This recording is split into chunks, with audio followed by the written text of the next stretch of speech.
Napping is having a moment. That was the best nap I ever had. As more and more Americans report they're finding it hard to get a good night's sleep. 37% of U.S. adults said they slept worse in 2023 than in previous years, with nearly 20% saying they struggle with not being able to fall asleep or stay asleep.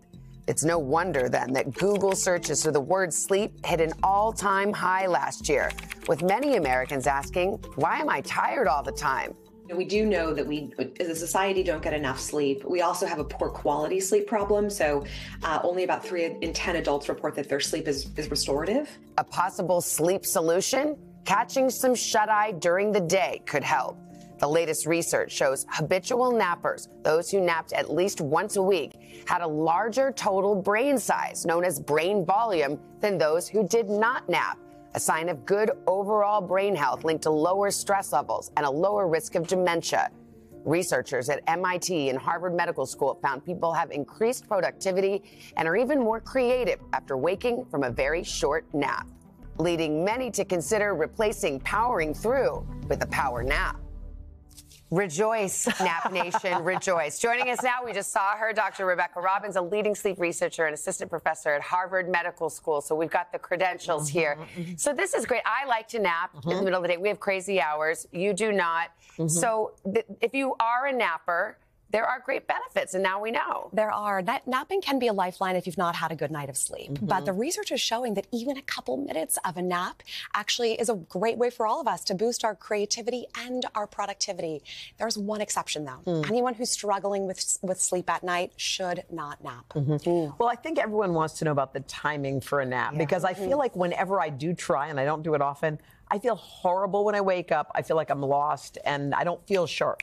That might just be a mistimed nap. So the recommendations are actually quite specific. It's 20 minutes or less, or a little bit longer, about a 90-minute nap, say in the afternoon. If you have a Saturday afternoon and some extra time and you've really had a long week, cut short on your sleep, then you might indulge in the 90-minute nap. But the 20 or less is a great way to go if maybe you're a little bit sleepy. Does napping make up for lost sleep? I mean, we have crazy hours. We get up too early and we probably don't get enough sleep. Can a nap is there a sleep deficit you can put money in the bank for? In a perfect world, we'd be hitting our personal sleep need night in and night out and keeping our schedules consistent. But life happens. And so napping can be a really great resource when you're really struggling or not getting quite enough sleep. You know, a lot of people work normal jobs, 9 to 5. They have kids. They're exhausted. They want a nap, but there's just not the opportunity. You mentioned a couple of minutes. What does that mean, and how do you see that? What's so amazing is the research is showing moments, even seconds, in a stage 1 sleep that we enter when we enter a nap is actually extremely beneficial for our productivity and our creativity after waking.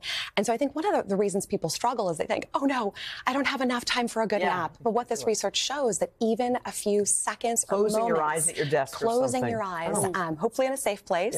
Ideally, we're lying down, you're cozy, ideally horizontal or at least leaning back so that you could be safe in case you lose muscle tonus. Hoda meditates, and that also does a lot for your brain, doesn't it? It does. There's so much amazing research on meditation, not only from our mental health, our brain health, our heart health, but good meditators are actually doing a little bit, it's something close to sleep. And so I wouldn't be surprised if actually in some of those meditation sessions, you might be benefiting from some of these. And I come out with clarity and energy, which is why I like the meditation. But and some people do that for napping. So I think that thinking about it as meditation or napping, what we're doing is we're giving our brain a rest from our days. And we just talked about screens and all of the information that we're taking in. So I think all are beneficial. Cool. Dr. Robbins, thank you. Thank you so much. Hey, thanks for watching. Don't miss the Today Show every weekday at 11 a.m. Eastern, 8 Pacific on our streaming channel, Today All Day.